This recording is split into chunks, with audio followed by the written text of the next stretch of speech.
کل کو میری بیوی یہ گلا تو نہیں کرے گی کہ اس کے شوہر نے اس کے اور بچوں کے لیے کچھ نہیں کیا ہے۔ میں مروں گا تو کچھ سکون سے تو مروں گا نا۔ ماسی ہاجرہ تڑپ کر بولی، آئے ہائے، اللہ آپ کو سلامت رکھے، کیسی باتیں کر رہے ہیں۔ اتنے میں دروازے پر دستک ہوئی۔ ابا نے دروازہ کھولا، وڈیرے کا منشی کھڑا تھا، کہنے لگا، میں رحمت کے گھر آیا تھا، اس کے گھر پر تالا لگا ہے، مالک کا پیغام اسے دے دو گے؟ ابا بولے، ہاں دے دوں گا۔ وہ بولے، وڈیرے صاحب نے پیغام بھیجا ہے کہ رحمت سے کہہ دو 2 دن گزر گئے ہیں، 1 ہفتے سے زیادہ وقت نہیں ملے گا، اب میں چلتا ہوں۔ وہ یہ بات تو کہہ کر چلتا بنا۔ ابا اندر آئے تو رحمت چاچا بولے، دیکھا بھائی حمید، میں کیا کہہ رہا تھا؟ ابا نے چارپائی پر بیٹھتے ہوئے کہا، ہاں رحمت بھائی، حالات بہت عجیب ہو گئے ہیں، غریب کا کوئی حمایتی نہیں بنتا۔ ہمارا وقت اچھا تھا، اب تو ہر طرف نفسا نفسی کا عالم ہے، روپے پیسے کے علاوہ انسان کی اپنی تو کوئی پہچان ہی نہیں رہی۔ باتیں کرتے کرتے رات کے 3 بج گئے۔ اگلی صبح چاچا رحمت نے اپنے گھر کا بچا کھچا سامان ہمارے گھر میں رکھوا دیا اور ابا سے کہا، بھائی حمید، جتنا تم نے میرے ساتھ احسان کیا ہے وہ تو میں اتار نہیں سکتا، بس یہ تمہارا آخری احسان چاہیے۔ میرے گھر کا سامان رکھ لو، اگر میں واپس آ گیا تو لے لوں گا، اور اگر 2 سال تک واپس نہ آ سکا تو سمجھ لینا دنیا کی بھیڑ میں کہیں کھو گیا ہوں۔ میرا سامان تم استعمال کر لینا یا اسے بیچ کر اس سے وصول ہونے والے پیسے استعمال کر لینا، تمہیں پوری آزادی ہے۔ زندگی نے وفا کی اور موقع دیا تو تمہارے احسانوں کا بدلہ چکانے کی پوری کوشش کروں گا۔ ابا نے رحمت چاچا کو گلے لگا لیا اور ماسی ہاجرہ مسلسل آنسو بہا رہی تھی۔ چاچا رحمت نے مکان خالی کر کے چابی چودھری کو لوٹا دی۔ سارا دن اسی طرح پریشانی میں گزر گیا، کوئی ترکیب نہ نکلی۔ رحمت چاچا کیا کرنے کا سوچ رہے تھے کسی کو علم نہیں تھا۔ اسی دوران اس چودھری کا بیٹا ایک اور خبر لے کر بھی آیا کہ جس چودھری کی بکری چوری ہوئی تھی وہ لوگوں کے درمیان بیٹھ کر باتیں کر رہا ہے کہ وڈیرے نے اپنی انگوٹھی کا مطالبہ تو کر دیا ہے لیکن میری بکری کا حساب نہیں مانگا، میرا نقصان کون بھرے گا؟ یہ سنتے ہی امی تڑپ اٹھیں اور بولی، ہائے ہائے، یہ چودھری کتنا بے حس اور کمبخت ہے، کیا اس نے رحمت بھائی کو چوری کرتے ہوئے دیکھا تھا؟ اس نے مرنا نہیں ہے، بالکل خدا خوفی ختم ہو گئی ہے۔ ابا نے کہا، بڑے افسوس کی بات ہے، میں چودھری کو اتنا گرا ہوا نہیں سمجھتا تھا، لیکن رحمت بھائی تم فکر نہ کرو، گاؤں والوں سے میں بات کروں گا، یہ صرف زیادتی نہیں ظلم ہے۔ 1 ہفتے کا وقت دیا گیا تھا، 3 دن گزر گئے تھے، اب صرف 3 دن باقی بچے تھے۔ بچے کھانا کھا کر جلدی ہی سو گئے تھے۔ رات کے 2 بجے چاچا رحمت نے ابا کو جگایا، ماسی ہاجرہ بچوں کو اٹھانے لگی تو ہم سب کی آنکھ کھل گئی۔ امی نے کہا، ہاجرہ بہن، بچوں کو کیوں اٹھا رہی ہو؟ ابا بھی آنکھیں ملتے اٹھ کر بیٹھ گئے۔ چاچا رحمت نے کہا، بھائی حمید، آپ کی مہمان نوازی کا وقت پورا ہو گیا ہے، اب ہمیں اجازت دیں۔ ان کی یہ بات سن کر ابا کھڑے ہو گئے۔ ہم سب پریشان تھے۔ ابا نے کہا، بھائی حمید، آپ کیا کہہ رہے ہیں، کہاں جائیں گے؟ یوں چھپتے چھپاتے کوئی بھی کام کرنا آپ کے لیے مشکل ہو جائے گا۔ رحمت چاچا نے جواب دیا، بھائی، یہاں بیٹھ کر میں کون سا تیر مار لوں گا، مجھے بچوں کی فکر ہے، اگر وڈیرے نے بچوں کو پولیس کے حوالے کر دیا تو اس کا مقابلہ کرنے کی سکت نہ مجھ میں ہے اور نہ آپ میں۔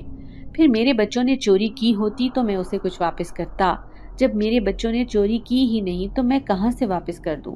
اوپر سے نہ میرے پاس اتنی بڑی رقم ہے کہ ان کے منہ پر پیسے مارتا اور اس مصیبت سے خود کو نکالتا۔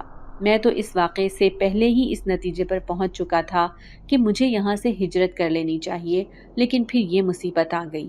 اب آپ مجھے اجازت دیں۔ ابا اور امی نے انہیں روکنے کی بہت کوشش کی لیکن وہ نہ رکے۔ رات کے اندھیرے میں یہاں سے نکل جانا ٹھیک تھا، دن کے اجالے میں تو یہ ناممکن تھا۔ بہرحال امی اور ابا نے انہیں اللہ کے حوالے کیا۔ پہلے ابا گھر سے باہر نکلے، خاموشی سے ارد گرد کا جائزہ لیا کہ کوئی ہے تو نہیں۔ پھر مطمئن ہونے کے بعد رحمت چاچا گھر والوں کو لے کر چپکے سے نکلے اور اندھیرے میں گم ہو گئے۔ گاؤں کے لوگ جلدی سونے کے عادی تھے۔ رات کے 2 بجے بالکل امکان نہیں تھا کہ انہیں کوئی دیکھ لیتا۔ گاؤں کے کچھ لوگ رات کے 3 بجے اپنی فصلوں کو پانی دینے کے لیے جاگتے تھے، لیکن 3 بجے تک جب کوئی اٹھے گا تب تک رحمت چاچا گاؤں سے باہر نکل چکے ہوں گے، اسی لیے انہوں نے جانے کے لیے یہ وقت چنا تھا۔ رات کا گہرا اندھیرا تھا۔ رحمت چاچا اپنی فیملی کے ساتھ چلتے چلتے جنگل میں پہنچے۔ گاؤں سے باہر نکل کر کچھ فاصلے پر ایک بہت بڑا اور گھنا جنگل تھا۔ وہ جنگل میں آرام کرنے کے لیے پہنچے۔ امی نے کھانا اور ایک بوتل میں پینے والا پانی بھی دے دیا تھا۔ وہ سب گھنے جنگلات میں درختوں کے ساتھ ٹیک لگا کر بیٹھ گئے۔ سب نے پانی پیا۔ تھوڑی دیر بعد جب سب سستا چکے تو چاچا رحمت نے کہا، سب میری بات غور سے سنو اور میری بات پوری ہونے تک کسی نے مجھے ٹوکنا نہیں ہے۔ ماسی ہاجرہ اور بچے سیدھے ہو کر بیٹھ گئے۔ چاچا رحمت کہنے لگے، ہم بڑی مشکل سے گزر رہے ہیں۔ قریبی رشتہ دار تو رہی نہیں، کون کہاں ہے اور کون کہاں نہیں معلوم۔ دور کے رشتہ دار جو ہیں وہ نہ ہونے کے برابر ہیں، لیکن جب مشکل سخت ہو تو دوسروں کی طرف دیکھنا چھوڑ دینا چاہیے اور اپنے زور بازو پر یقین کرنا چاہیے۔ ہم بھی ایسے ہی وقت سے گزر رہے ہیں۔ میں جانتا ہوں کہ میرے بچے بہت پریشان ہیں، لیکن مجھے اپنے بچوں کا تعاون چاہیے، تبھی ہم اس مصیبت سے باہر نکل سکتے ہیں۔ اگر ہم نے ایک دوسرے کا ساتھ نہ دیا تو ہم ایک ایک کر کے کسی نہ کسی مصیبت میں پھنستے رہیں گے۔ ان کا بڑا بیٹا راجو بولا، ابا آپ بتائیں ہمیں کیا کرنا ہے؟ آپ جیسا کہیں گے ہم ویسا کریں گے۔ چاچا رحمت نے کہا، دیکھو بیٹا، ہم طاقتور لوگوں سے لڑ نہیں سکتے۔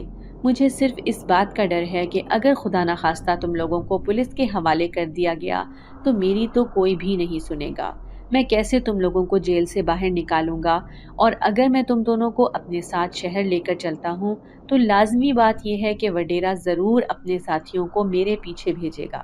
اس لیے میں نے فیصلہ کیا ہے کہ میں تمہاری ماں کو لے کر شہر جا رہا ہوں۔ وہاں میں مزدوری تلاش کروں گا۔ ہم دونوں میاں بیوی مل کر محنت کریں گے اور جیسے ہی کام مل گیا اور رہنے کا بندوبست ہو گیا، میں خود تمہیں لینے کے لیے اسی جنگل میں واپس آؤں گا۔ میرے واپس آنے تک تم دونوں نے بہادری سے اسی جنگل میں رہنا ہے۔ یہ سنتے ہی ماسی ہاجرہ اچھل پڑی اور کہنے لگی، خدا کا خوف کرو راجو کے ابا، کیا ہو گیا ہے تمہیں؟ اس گھنے ویران جنگل میں ہمارے بچے اکیلے رہیں گے؟ کیا یہاں پر گھاس کھائیں گے؟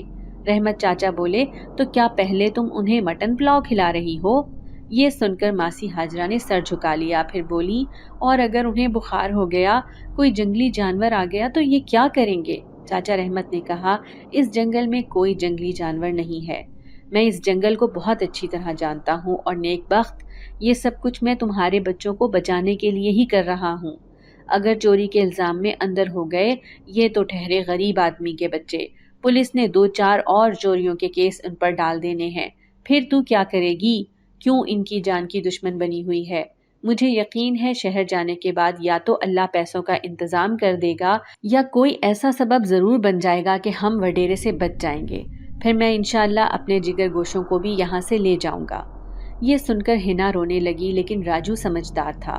وہ باپ کی حمایت کرتے ہوئے بہن سے بولا، ہنا میری بہن چپ ہو جاؤ، ابا ٹھیک کہہ رہے ہیں، تم اکیلی نہیں ہوگی، میں ہوں نا اپنی بہن کے ساتھ۔ کسی زمانے میں چاچا رحمت حکمت کا کام بھی کرتے تھے، پھر ان کا یہ کام بھی نہیں چلا تو انہوں نے یہ کام بھی چھوڑ دیا۔ چاچا رحمت نے راجو سے کہا، دیکھ راجو بیٹا، میں نے مزدوری کی تلاش میں اس جنگل میں کئی دن اکیلے گزارے ہیں۔ یہ تو مجھے پتا ہے یہاں جنگلی جانور نہیں ہیں۔ یہاں بہت ساری جڑی بوٹیاں ہیں جو بخار، پیٹ درد جیسی مختلف چھوٹی چھوٹی بیماریوں میں استعمال ہوتی ہیں، اور یہاں سے تم کیا کیا کھا سکتے ہو میں تمہیں سب بتا دیتا ہوں، بس تم لوگ بہادری سے رہنا، ڈرنا نہیں۔ رحمت چاچا نے پورا دن لگا کر راجو کو ضروری معلومات دی۔ اگلے دن منہ اندھیرے چاچا رحمت اور ماسی ہاجرہ نے بچوں کو اللہ کے حوالے کیا، کیونکہ 1 ہفتہ پورا ہونے کا آج آخری دن تھا، اسی لیے چاچا نے آج جلد از جلد شہر پہنچنا تھا۔ ماسی ہاجرہ نے روتے دھوتے بچوں کو الوداع کہا اور وہ چلے گئے۔ ہنا چھوٹی تھی، وہ کافی دیر تک روتی رہی، مگر پھر بڑے بھائی کی موجودگی نے دل کو حوصلہ دیا۔ بچے بے یارو مددگار، جن کا کوئی والی وارث نہیں تھا، گھنے جنگل میں اکیلے تھے۔ قدرت کی طرف سے آئے اس کڑے امتحان سے سب ہی گزر رہے تھے۔ جنگل میں کچھ جنگلی پودے ایسے تھے جنہیں خوراک کے طور پر استعمال کیا جا سکتا تھا، جبکہ کئی پھلوں کے درخت بھی تھے۔ پھلوں کے درخت بالکل جنگل کے اندرونی حصے میں تھے۔ جنگل میں بچوں کی خوراک کا تو انتظام تھا، مسئلہ صرف ان کی رہائش کا تھا۔ اگرچہ گھنے جنگل میں جنگلی جانور نہیں تھے، لیکن بچوں کو سب سے زیادہ ڈر سانپ اور بچھو کا تھا۔ راجو کافی سمجھدار تھا، وہ ہاتھ میں ایک مضبوط سوٹی لیے چوکنا بیٹھا رہتا تھا اور اپنے ارد گرد نظر رکھتا تھا۔ جنگل میں اکیلے ان کا پہلا دن ان پر بہت بھاری تھا۔ دن کی روشنی میں تو وقت کیسے نہ کیسے کٹ ہی گیا، لیکن جوں جوں شام ہونے لگی، بچوں کو فکر ستانے لگی کہ رات کیسے گزرے گی۔ راجو کے پاس کپڑے سے بنا چھوٹا سا تھیلا تھا جس میں ضرورت کا کچھ چیدہ چیدہ سامان تھا اور چند ماچس کی ڈبیاں بھی تھیں۔ راجو نے ہنا سے کہا، دیکھو ہنا، میرا خیال ہے کہ ہمیں جنگل کے اندرونی حصے کی طرف جانا چاہیے اور اپنے ارد گرد آگ جلا کر بیٹھنا چاہیے۔ ہم اندھیرے میں نہیں بیٹھ سکتے۔ اگر کسی زہریلے جانور نے ہمیں کاٹ لیا تو ہم کیا کریں گے؟ دونوں بہن بھائی جنگل کے اندرونی حصے کی طرف چل پڑے۔ وہاں درختوں کے درمیان کھلی سی جگہ تھی جو اتنی بڑی تو تھی کہ وہاں پر 2-3 جھونپڑیاں بنائی جا سکتی تھی۔ راجو اور ہنا نے مل کر چھوٹی چھوٹی لکڑیاں اکٹھی کی۔ اتنے میں مغرب ہو گئی۔ شام گہری ہوئی تو دونوں نے لکڑیاں جلا لیں۔ راجو نے ہنا سے کہا، پہلے تم سو جاؤ، اپنی نیند پوری کر لو۔ جب تمہاری نیند پوری ہو جائے تو تم پہرا دینا، پھر میں تھوڑی دیر سو جاؤں گا۔ جنگل میں بیر کے کئی درخت تھے۔ دونوں بچے بیر کھا کر اپنا پیٹ بھر چکے تھے۔ ہنا نے کہا، ٹھیک ہے بھائی۔ وہ گہری نیند سو گئی اور راجو پہرا دیتا رہا اور آگ جلاتا رہا۔ چند گھنٹے سونے کے بعد ہنا کی آنکھ کھلی تو راجو نیند پوری کرنے کے لیے لیٹ گیا۔ یوں دونوں بچوں نے جنگل میں پہلی رات گزار دی۔ صبح سویرے راجو کی آنکھ کھل گئی۔ اس کی نظر ہنا پر پڑی۔ وہ درخت سے ٹیک لگائے سو رہی تھی۔ راجو کو بہن پر بہت پیار آیا۔ اس نے بہن سے کہا، ہنا، میں سو کر اٹھ گیا ہوں، تم نیچے لیٹ جاؤ۔ ہنا نیند میں تھی، وہ نیچے لیٹی اور سو گئی۔ راجو کو کھانے پینے کی فکر ستانے لگی۔ اسے بھی یہ یقین تو ہو گیا تھا کہ جنگل میں خطرناک جانور نہیں ہیں، بس خرگوش، چھپکلیاں، مینڈک، چھوٹے موٹے بے ضرر جانور ہیں۔ راجو کھانے کی تلاش میں چل پڑا۔ اسے اپنے ابا کی نصیحت یاد آئی کہ کھانے کے لیے اتنے پھل مل جائیں گے کہ دونوں کا گزارا ہو جائے گا، اس لیے زیادہ خود کو مشکل میں ڈالنے کی ضرورت نہیں ہے، کیونکہ یہ نہ ہو کہ کسی مشکل میں پڑ جاؤ۔ راجو زیادہ دور نہیں گیا ہوگا کہ اسے ہنا کی چیخنے کی آوازیں سنائی دیں۔ وہ بہن کی طرف بھاگ پڑا۔ ادھر ایک ہفتہ پورا ہونے کے بعد وڈیرے نے پیسوں کے لیے اپنے ملازم ہمارے گھر بھیج دیے۔ ابا نے کہا، رحمت پرسوں کے اندھیرے میں چپکے سے اپنی فیملی کو لے کر کہیں چلا گیا ہے۔ ہم لوگ سو رہے تھے، نہ جانے وہ کہاں چلا گیا۔ اس بات کا علم جب وڈیرے کو ہوا تو اس نے اپنا خاص ملازم 2-3 گنڈوں کے ساتھ ہمارے گھر بھیج دیا۔ ملازم کا نام رشید تھا۔ وہ کہنے لگا، تم لوگ کیا نشہ کر کے سو رہے تھے کہ 4 افراد تمہارے گھر سے رات کے اندھیرے میں باہر نکل گئے اور تم لوگوں کو پتہ ہی نہیں چلا؟ اس کے بعد اس نے اپنے گنڈوں کو کہا، تم لوگ کھڑے کیا منہ دیکھتے رہو گے؟ گھر کے اندر گھس جاؤ اور ہر چیز توڑ پھوڑ ڈالو۔ یہ سنتے ہی ابا کے اوسان خطا ہو گئے۔ ابا ان کی منتیں کرنے لگے، یہاں تک کہ ابا نے رشید کے پاؤں پکڑ لیے کہ خدا کا واسطہ ہے اتنا ظلم مت کرو۔ اللہ نے اس کے دل میں رحم ڈالا اور اس نے اپنے ساتھیوں سے کہا، رک جاؤ، مجھے سوچنے دو۔ اس کے ملازم رک گئے۔ اس کے بعد رشید نے کہا، سچ پوچھ چاچا تو مجھے تجھ پر ترس آ گیا ہے، مگر یہ بھی سچ ہے کہ تو نے رحمت کو بھگایا ہے اور اب تو مان نہیں رہا، اس لیے تیری سزا یہ ہے کہ اس کا جرمانہ اب تو بھرے گا اور تیرے پاس صرف 2 دن کی مہلت ہے۔ مالک تو یہ 2 دن بھی نہیں دے رہا تھا، لیکن میں تجھے یہ 2 دن دے رہا ہوں۔ مالک کو میں منا لوں گا۔ 2 دن کے بعد 1.5 لاکھ لے کر حویلی پہنچ جانا اور شکر کر کے انگوٹھی پرانی تھی، مالک پرانا ریٹ ہی مانگ رہا ہے، ورنہ اس وقت جو سونے کی قیمت ہے تجھے پیسے لوٹانے کے لیے اپنا یہ گھر بیچنا پڑ جاتا۔ اوے چلو واپس۔ وہ اور اس کے ساتھی جیپ میں بیٹھے اور واپس چلے گئے۔ ابا گھر کے اندر آئے اور سر پکڑ کر بیٹھ گئے۔ امی نے کہا، اب کیا ہوگا؟ ابا بولے، اب نیکی کی ہے تو نیکی کرنے کی سزا بھی بھگتنی پڑے گی۔ سوچ سوچ کر حل یہ نکالا کہ ابا نے امی کی اکلوتی سونے کی انگوٹھی اور ایک بھینس بیچ دی اور پیسے لے کر حویلی وڈیرے کو دینے کے لیے چلے گئے۔ یوں وڈیرے سے ہماری جان چھوٹی۔ راجو بہن کے پاس پہنچا تو کیا دیکھتا ہے کہ ایک نہیں 3 بندر ہنا کے سامنے کھڑے تھے۔ راجو نے ہنا کا ہاتھ پکڑا اور اسے اپنی طرف کھینچا کہ ایک بندر جو سب سے بڑا تھا وہ اچھل کر ان کی طرف آیا۔ یہ دیکھ کر ہنا چیخیں مارنے لگی۔ راجو ایک ڈنڈا ہمیشہ اپنے ساتھ رکھتا تھا۔ اس نے بندر کو ڈنڈا مارا لیکن وہ بچ گیا۔ بندر بہت شرارتی تھے۔ وہ ان کے ارد گرد اچھل اچھل کر انہیں تنگ کرنے لگے۔ راجو پیچھے ہٹنے اور انہیں بھگانے کی پوری کوشش کر رہا تھا، مگر لگ رہا تھا کہ بندر انہیں بھگانے کے لیے آئے تھے۔ وہ بچوں پر حملہ کرنے لگے۔ راجو مسلسل انہیں ڈنڈے سے مار رہا تھا، لیکن وہ بھی بہت چلاک تھے۔ مجال ہے جو ایک ڈنڈا بھی انہیں لگ جائے۔ اسی لمحے وہاں ایک دراز قد شخص نمودار ہوا۔ اس نے بندروں کو اتنی زور سے ڈانٹا کہ بندر فوراً اچھلتے کودتے درختوں کے اوپر چڑھے اور وہاں سے بھاگ گئے۔